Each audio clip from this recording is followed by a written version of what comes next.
Inclusive education, the basics.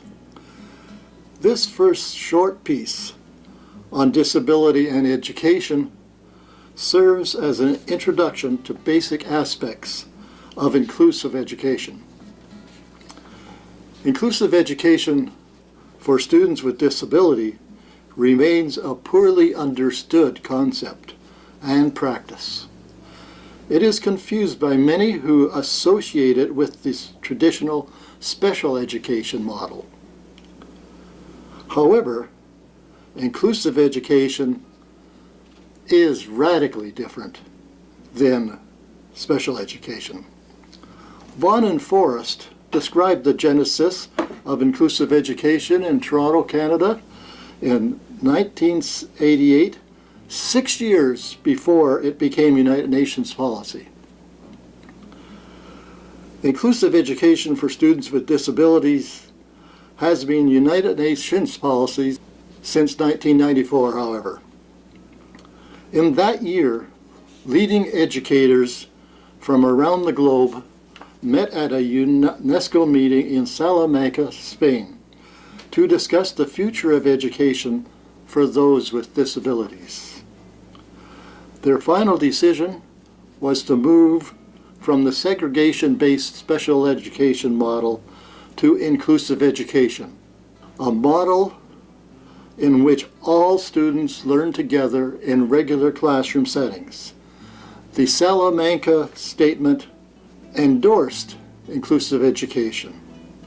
Specifically, UNESCO called for all nations to move to inclusive education, saying that those with special education needs must have access to regular schools which should accommodate them with a child-centered pedagogy with this inclusive orientation.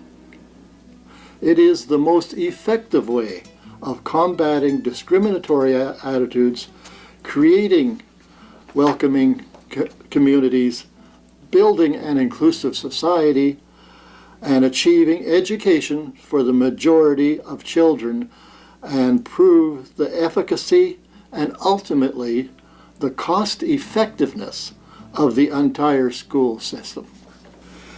In 2006, the United Nations declared the Convention on the Rights of Persons with Disabilities, and in Article 24, repeated and strengthened its earlier position on education for those with disabilities. Persons with disabilities are not excluded from the general education system or from secondary education on the basis of disability. The Convention stated that persons with disabilities can access an inclusive, quality, free primary and secondary system education on an even basis with others in the communities in which they live. My perspective. I should, at the beginning of this series of short considerations of inclusive education, provide my perspective on the move from special education to the inclusive education model. I have been working in the area of education for students with disabilities since 1960. Until the late 1970s, my focus was education for students who were deaf. These students attended residential schools. The students came from every part of Ontario, a very large Canadian province.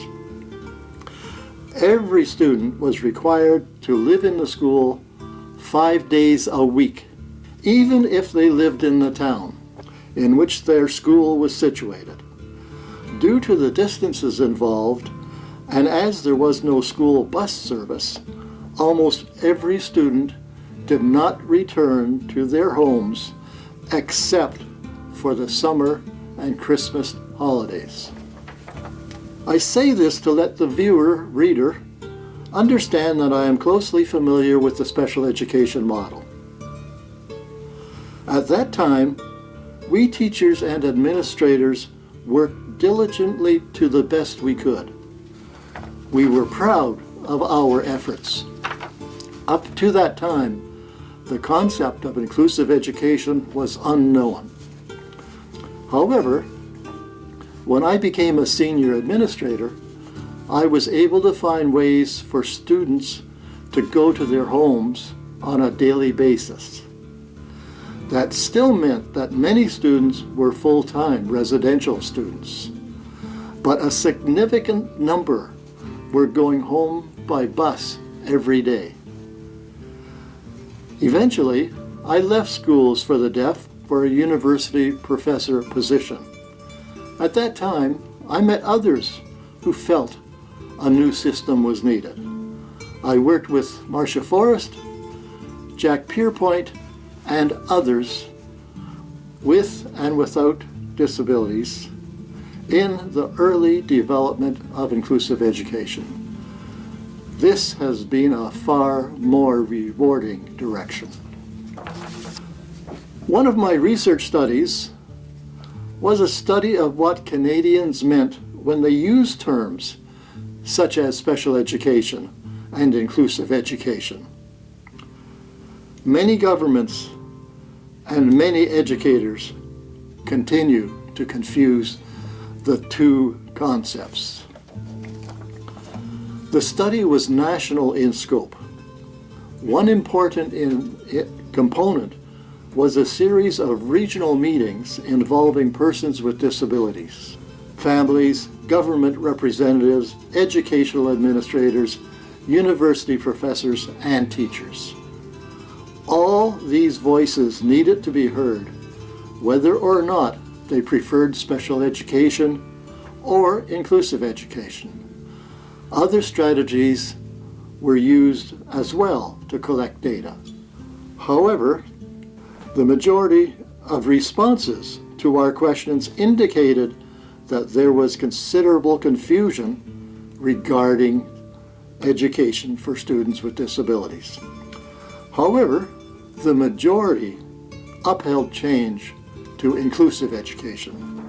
The responses of every person participating in the study were used to create definitions for each of the terms used in the study. Here is the definition derived for inclusive education. Inclusive education refers to educational practice based on the philosophical belief that all learners, those with and those without disabilities, have the right to be educated together in age-appropriate class groups, and that all students will benefit from education together in the regular classrooms of community schools.